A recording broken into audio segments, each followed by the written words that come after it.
முதல் நூற்றாண்டு கிறிஸ்தவர்கள் ஜெபத்தின் மூலம் நாம் கற்றுக்கொள்ளக்கூடிய பாடங்கள் என்கின்ற தலைப்பில் நாம் கர்த்தருடைய வார்த்தைகளை நாம் கேட்டு வருகிறோம். அப்போஸ்தலர் 14ஆம் அதிகாரம் 22வது வசனம் 23வது வசனத்தை நான் வாசிக்கிறேன். அப்போஸ்தலனாகிய பவுலை குறித்து வாசிக்கிறோம். அப்போஸ்தலனாகிய பவுல் சீசருடைய மனதை திடப்படுத்தி விசுவாசத்திலே நிலைத்திருக்கும்படி அவர்களுக்கு புத்தி சொல்லி, நாம் அநேக உபத்திரவங்களின் வழியாய் தேவனுடைய ராஜ்யத்தில் பிரவேசிக்க வேண்டும் என்று சொன்னார்கள். அல்லாமலும் அந்தந்த சபைகளில் அவர்களுக்கு மூப்பர்களை ஏற்படுத்தி வைத்து உபவாசித்து ஜெபம் பண்ணி அவர்கள் விசுவாசித்து பற்றி கொண்ட கர்த்தருக்கு அவர்களை ஒப்புவித்தார்கள். அப்போஸ்தலனாகிய பவுல் அவர் ஜெபிக்கிறவர். ஏனென்றால் அவரை பற்றி நமக்கு தெரியும். அவர் ரட்சிப்பின் அனுபவத்திற்குள்ளாக வந்தவுடன் அவரை நாம் பார்க்கிறோம். அப்போஸ்தலனாகிய பவுலை குறித்து பரலோகம் சாட்சி சொல்லுகிறது.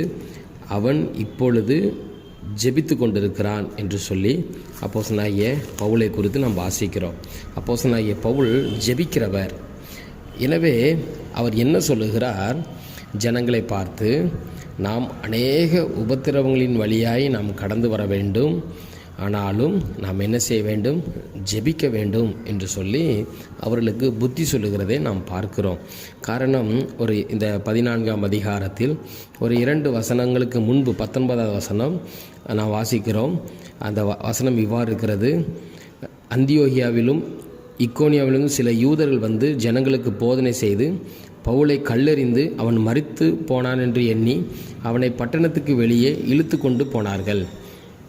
அப்போஸ்தலனாகிய பவுலை கல்லெறிந்து அடித்து அவன் செத்துவிட்டான் என்று சொல்லி அவனை என்ன செய்கிறார்கள்? அவனை போட்டுவிட்டு சென்று விட்டார்கள். இப்பொழுது அவனை இழுத்து கொண்டு போகிறார்கள். அவனுடைய சரீரத்தை தூக்கி கொண்டு போகவில்லை. தூக்கி கொண்டு போனால் உயிரோடு கூட இருக்கிறவரை தோளில் போட்டு தூக்கி கொண்டு போவார்கள். செத்த மனிதனை செத்தவன் என்று எண்ணி அவனுடைய சரீரத்தை இழுத்து கொண்டு போகிறார்கள்.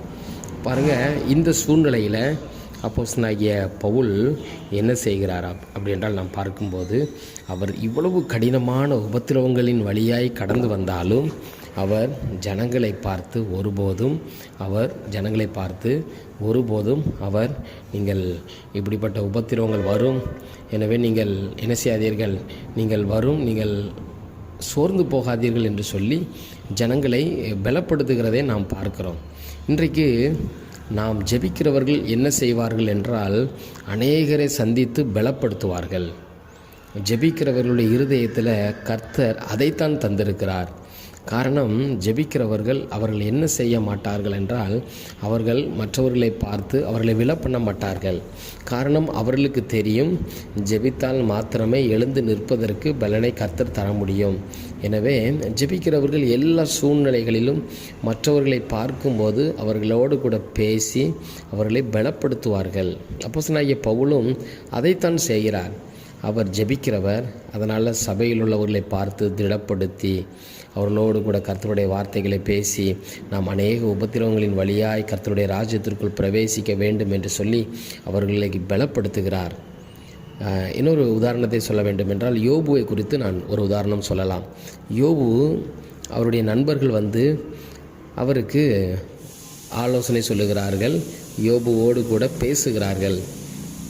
யோபுவோடு பேசும்போது அந்த 3 நண்பர்களும் என்ன சொல்லுகிறார்கள்? யோபுவை குறித்து எவ்வளவு மோசமாக பேச முடியுமோ, நீ தவறு செய்ததினால்தான் உனக்கு இந்த பிரச்சனை வந்திருக்கிறது, நீ தவறு செய்யாவிடில் உனக்கு எப்படி இந்த பிரச்சனை வரும், நீ பாவம் செய்திருக்கிறாய் என்று சொல்லி ஒவ்வொருவரும் அவரை பற்றி தவறான வார்த்தைகளை பேசும்போது யோபு இவ்வாறு சொல்வார்.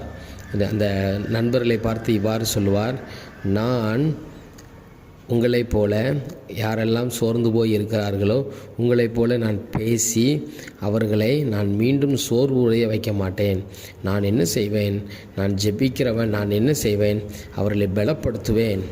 அவர்களை என்ன செய்வேன், அநேகரை நான் திடப்படுத்தி இருக்கிறேன். இதற்கு முன்பாக அநேகரை நான் திடப்படுத்தி இருக்கிறேன். நீங்கள் காரியத்துக்கு உதவாதவர்கள் என்று சொல்லி அவருடைய நண்பர்களை திட்டுவார். காரணம் என்ன? அவருடைய நண்பர்கள், யோபுவுடைய நண்பர்கள் ஜெபிக்காதவர்கள்.